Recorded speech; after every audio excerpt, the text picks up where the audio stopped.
Hey there, everyone. Welcome back. So, one of my viewers asked me what to do if you buy one of those antique pistols that will not accept an optic. Okay, what are you supposed to do? So, one of the options that he was asking me about is getting it cut, where basically you send it into a gunsmith. You can usually find one online that's specifically cut. It cuts out or basically grinds out a section for the optic to fit on. I don't recommend it. What I recommend is you basically just buy another slide. Okay, so this is the factory Glock slide that came with this Glock 22. It was a 40 cal. So I don't shoot that much 40 cal. I just shoot every once in a while. So it kind of didn't make sense for me to buy a whole other Glock 22, right?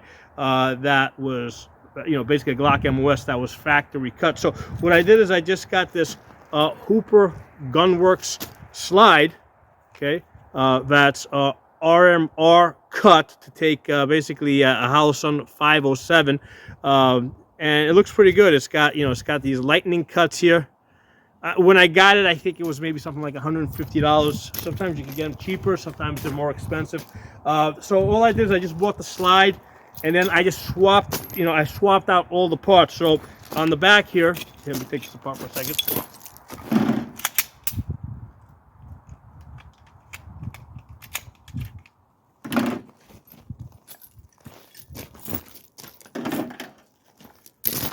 All you're gonna do is you take like a little Allen key, right, and you put it underneath the firing pin lug.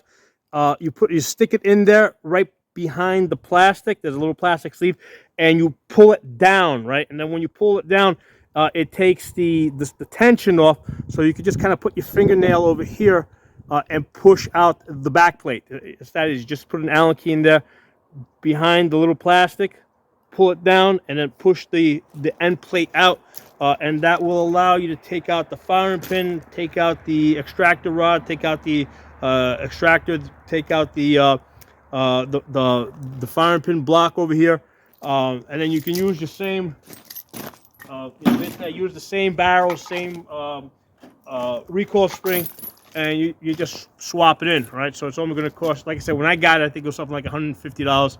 I've seen it cheaper. I've seen it more expensive. There's a bunch of companies that make these. So I like the Hooper Gunworks is nice. Okay. Now the purpose of these lightning cuts, I've always thought that like the way I've envisioned it is that it offsets the additional weight of the optic, right? Because the optic adds a little bit more weight, and there's a balance, right, between like how heavy your slide is and what the tension on your recoil spring is. It's not that much on slides that don't have the lightning cuts. I've never really had a problem. The only time I have an issue is if I try to put like a linear compensator or some type of compensator on the front of the gun, on a threaded barrel. That's when I have to usually go with a much lighter, not much lighter. Usually I'll go like 2 pounds lighter on the recoil spring, but usually it's not an issue. Okay. One of the issue with the lightning cuts, right, with these holes here, is in a combat type of situation, that will allow dirt and stuff to get into the into the engine of the gun, right? Because this is it's basically a blowback design that locks, right? Because there's a locking, basically the barrel locks into the slide. So if dirt gets in there, right, you can have, it can increase the chance of this jamming up on you. So for a combat gun, in there. There you go. Okay. So yeah, on a combat gun, I would prefer not to have these holes here. However, on for fun everyday shooting guns, it looks kind of cool. Okay, so let's shoot this 40 cal. I haven't shot this in a while. Let's see how we do with this. Now, my favorite, shooting left-handed, one-handed, okay? That's one of the exercises that I like to practice. Let's see how I do with the 40 cal.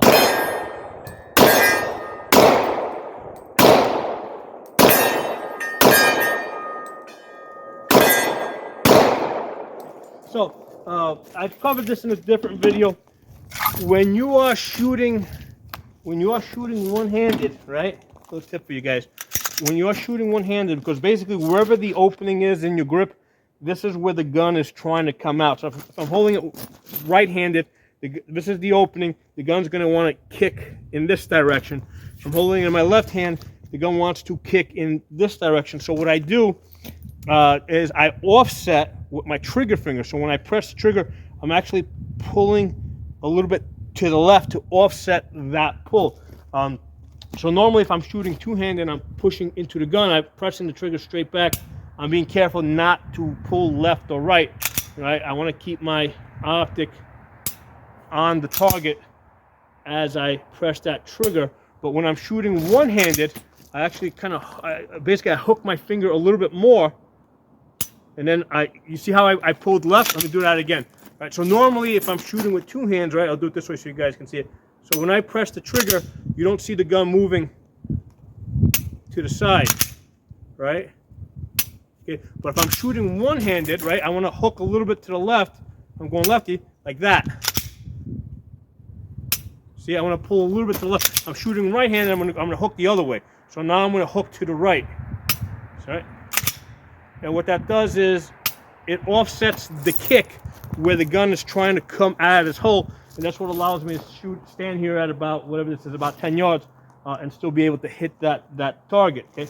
Because it's really hard. If you press that trigger straight back, what's going to happen is if you're shooting one-handed, it's gonna really kick out hard wait, hold on. Yeah, I got to pull this way. It's going to kick out hard to this side. It's always kicking to the open side, right? So it's going to be pulling, it's going to be yanking that way, and then you really got to work hard to bring the pistol back on target. Okay, so I'm doing this with a 40 cal.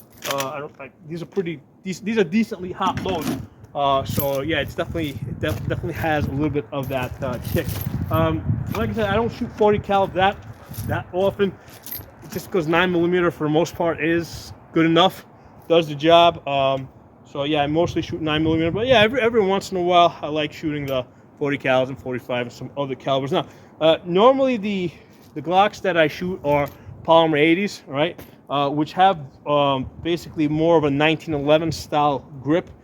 So having not shot this in a while, I mean, basically, yeah, you can definitely. I'm not the first to say this, but you can definitely feel the trigger guard biting into your into your middle finger. People that shoot like factory Glocks, like on a regular basis, they'll always have like a little callus over here. So with the polymer 80s that I typically shoot, that's not an issue because it's got more of a 1911 style grip. So anyway, a few things for you guys to think about. Let me know what you guys think. If you got any other different ideas, please share them. I'll talk to y'all soon.